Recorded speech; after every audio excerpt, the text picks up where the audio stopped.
નમસ્કાર મિત્રો, વિડીયોમાં તમારું સ્વાગત છે। જી હા મિત્રો, અત્યારે હાલ મોટા અને મહત્વના સમાચાર સામે આવી રહ્યા છે। તો મિત્રો, સમાચારમાં વાત કરીએ તો ઇન્ડોનેશિયાની રાજધાની જકાર્તામાં મંગળવારે મોટી દુર્ઘટના ઘટી છે, જ્યારે એક 7 માળની ઇમારતમાં ભીષણ આગ લાગી હતી। આ ભયાનક ઘટનામાં ઓછામાં ઓછા 17 લોકોના મોત થયા છે, જ્યારે અનેક લોકો હજુ પણ ઇમારતની અંદર ફસાયેલા હોવાની આશંકા છે। મૃતકોમાં એક ગર્ભવતી મહિલાનો પણ સમાવેશ થાય છે, જે દુર્ઘટનાની ગંભીરતા દર્શાવે છે।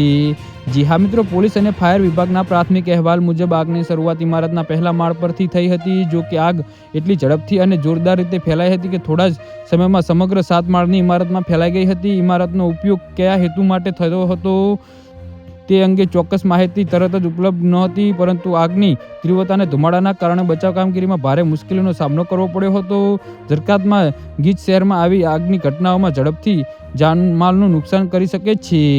જી હા મિત્રો, તો આના વિશે તમારું શું કહેવું છે તો નીચે મારી કમેન્ટ બોક્સમાં જરૂરથી જણાવજો અને અમારી યુટ્યુબ ચેનલને સબસ્ક્રાઇબ કરવાની ભૂલતા નહીં। ધન્યવાદ।